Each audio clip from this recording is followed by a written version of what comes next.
Assalamualaikum warahmatullahi wabarakatuh.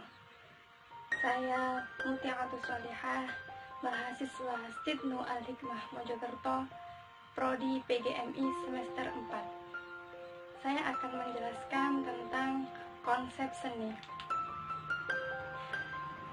Hakikat seni menurut para ahli, menurut Aristoteles, seni adalah bentuk yang pengungkapannya dan penampilannya tidak pernah menyimpang dari kenyataan, dan seni itu adalah meniru alam. Menurut Sudarmaji, hakikat seni adalah segala manifestasi batin dan pengalaman estetis dengan menggunakan media bidang, garis, warna, tekstur, volume, dan gelap terang. Menurut Ki Hajar Dewantoro, seni adalah hasil keindahan, sehingga dapat menggerakkan perasaan indah orang yang melihatnya. Oleh karena itu, perbuatan manusia yang dapat mempengaruhi, dapat menimbulkan perasaan indah, itu adalah seni. Sifat dasar seni yang kita kenal juga sebagai ciri-ciri seni. Sifat dasar seni yang pertama adalah sifat kreatif.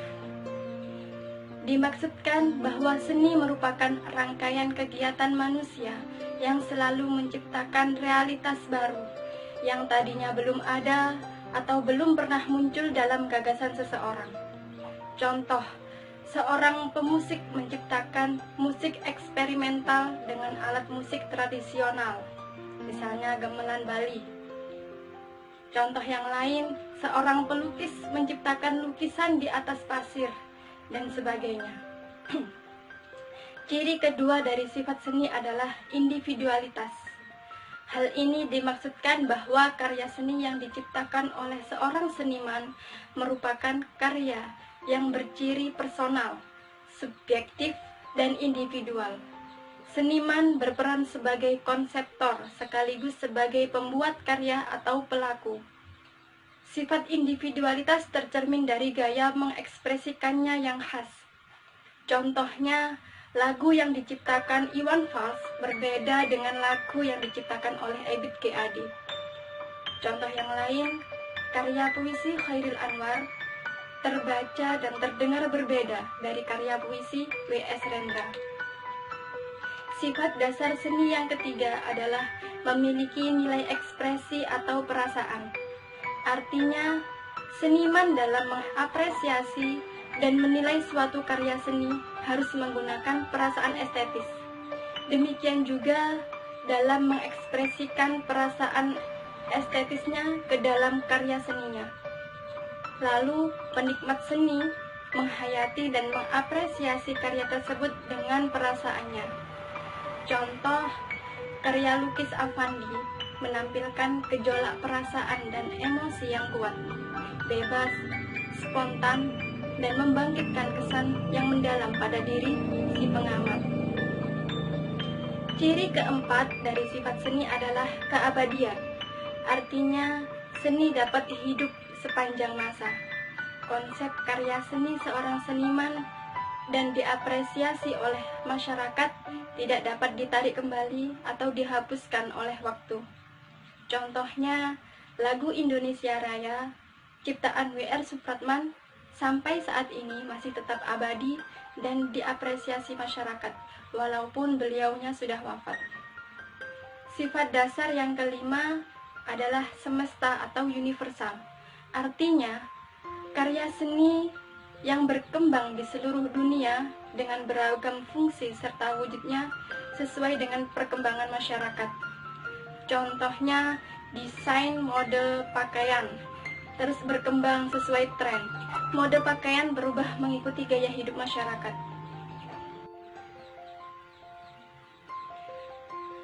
Nilai-nilai yang terdapat pada suatu karya seni dapat dinikmati dan diapresiasi melalui unsur-unsur yang ada di dalamnya. Unsur-unsur karya seni meliputi struktur seni, tema, medium, dan juga gaya atau style. Unsur yang pertama yaitu struktur seni. Struktur seni merupakan perpaduan sejumlah unsur-unsur dan media yang membentuk karya seni secara utuh.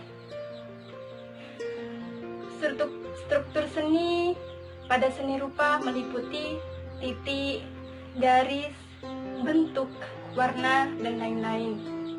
Struktur seni pada seni musik meliputi irama, melodi, harmoni, dan juga ekspresi.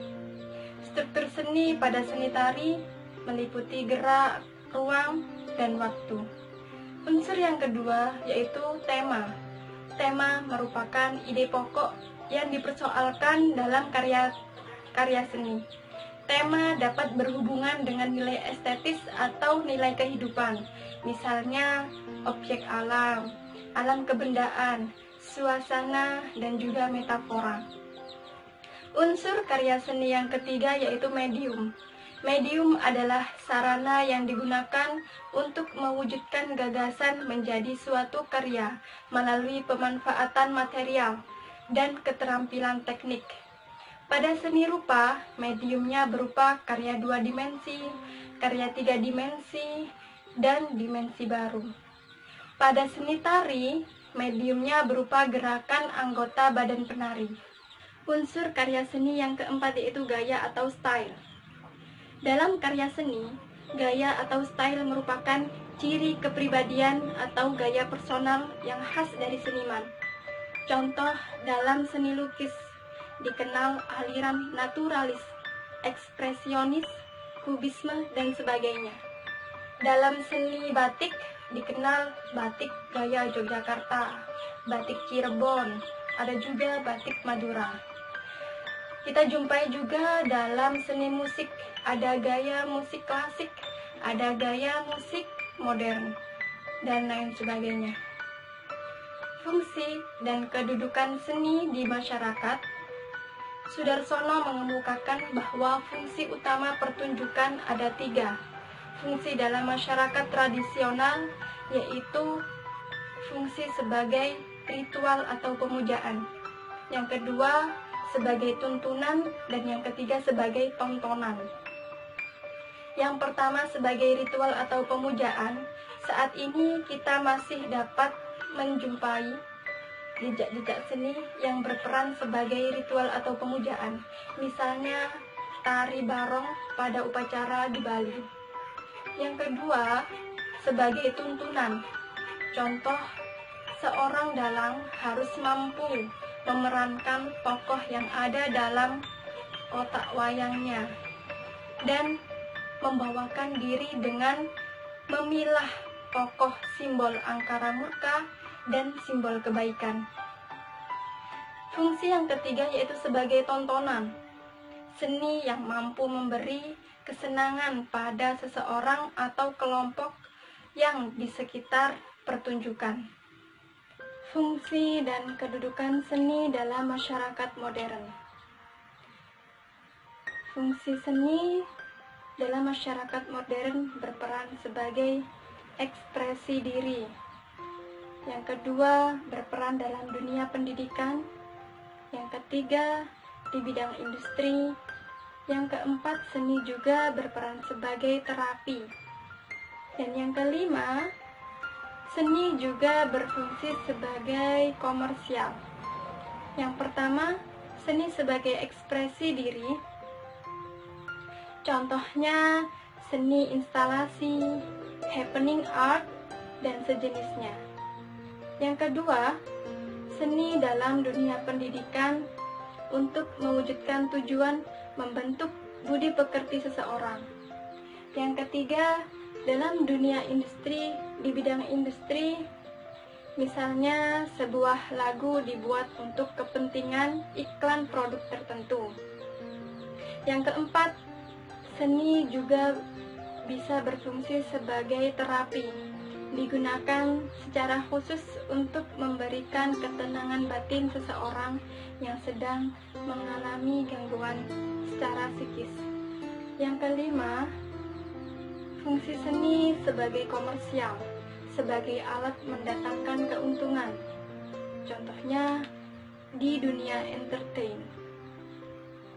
Jenis-jenis seni berdasarkan bentuk dan mediumnya, seni diklasifikasikan menjadi 3 kelompok. Yang pertama, seni rupa. Menurut fungsinya, dikelompokkan lagi menjadi seni murni dan juga seni terapan. Yang kedua, ada seni pertunjukan, mencakup seni tari, seni musik, seni teater atau drama. Dan yang ketiga, seni sastra, meliputi prosa dan puisi. Jenis-jenis seni berdasarkan indera penyerapannya dikelompokkan menjadi 3, yaitu seni audio, misalnya seni musik atau suara. Dalam kelompok visual ada seni rupa dan juga seni audiovisual, meliputi seni tari, drama atau teater, film, dan lain-lain. Berikut saya akan menjelaskan satu persatu dari jenis-jenis seni rupa. Seni rupa adalah suatu wujud karya manusia yang mengandung unsur keindahan. Keindahannya diserap dengan indera penglihatan, seperti seni patung, seni lukis, ada lagi seni instalasi, seni pahat, dan juga seni pertunjukan. Berikutnya ada seni musik. Seni musik atau seni suara adalah seni yang diserap melalui indera pendengaran. Rangkaian bunyi yang didengar dapat memberikan rasa senang dan rasa puas bagi yang mendengarnya, karena adanya keserasian susunan dari rangkaian tangga nada bunyi tersebut. Unsur manusia yang keberadaannya sangat penting untuk seni musik meliputi komposer, pemain, dan juga pendengar. Komposer dianalogikan sebagai pabrik yang menghasilkan karya melalui dorongan kreativitasnya. Pemain dianalogikan sebagai para pekerja. Rekaman musikal komposer menjadi hidup tatkala diterjemahkan simbol-simbol musikal di atas kertas oleh seniman. Pendengar adalah konsumen. Karya seni komposer dan pemain tak akan ada artinya sama sekali tanpa kelompok pendengar. Unsur-unsur mekanik yang dibutuhkan bagi produksi musik selain peranan manusia adalah medium dan juga publikasi. Medium adalah segala musik yang dipergelarkan melalui unsur mekanik atau unsur fisik dan dimainkan pada sebuah instrumen atau dinyanyikan oleh seorang manusia. Publikasi adalah langkah penting dalam seluruh kegiatan bermusik, berkaitan dengan penerbitan dan pemasaran karya komposer. Selanjutnya yaitu seni tari. Secara koreografi, bentuk seni tari dikategorikan menjadi 3 bagian, yaitu tari tunggal yang dimainkan oleh satu orang penari. Namun, dapat juga di tarian ini dipentaskan untuk lebih dari satu penari. Contohnya tari remo dari Jawa Timur. Yang kedua, tari berpasangan. Tarian ini dibawakan oleh berdua atau secara berpasangan dan memiliki tema, misalnya tema cinta atau perang. Contohnya tari Bambang Cakil dari Surakarta. Yang ketiga, tari kelompok. Jenis tari kelompok ini dirancang secara khusus untuk dibawakan lebih dari 2 orang penari. Contohnya tari bedaya dari Yogyakarta. Selanjutnya, seni drama atau teater. Secara umum, drama merupakan gambaran sebuah peristiwa duniawi atau imajinasi yang dihadirkan kembali di atas panggung. Keindahan seni drama terletak pada ketepatan alur cerita yang diperankan oleh para pemain di atas panggung. Unsur-unsur teater meliputi naskah, sutradara, tokoh, properti, penataan, dan juga penonton. Naskah atau skenario berisi kisah dengan nama tokoh dan dialog yang diucapkan. Yang kedua, pemain atau tokoh merupakan orang yang memeragakan tokoh tertentu pada film atau sinetron. Biasanya disebut aktris atau aktor.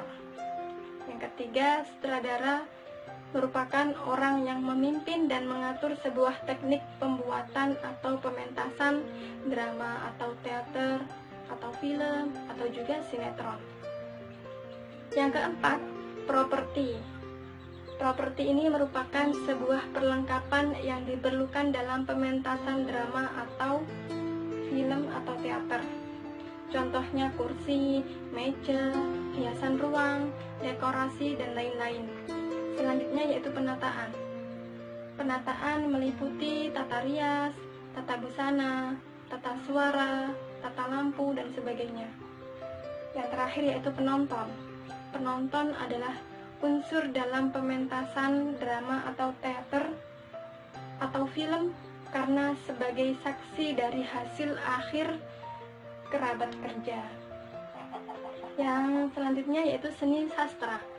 Seni sastra yaitu tulisan atau cerita yang berasal dari ungkapan perasaan manusia yang memiliki nilai keindahan, misalnya prosa ataupun puisi.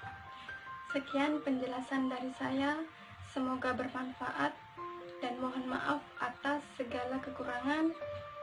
Saya akhiri, wassalamualaikum warahmatullahi wabarakatuh.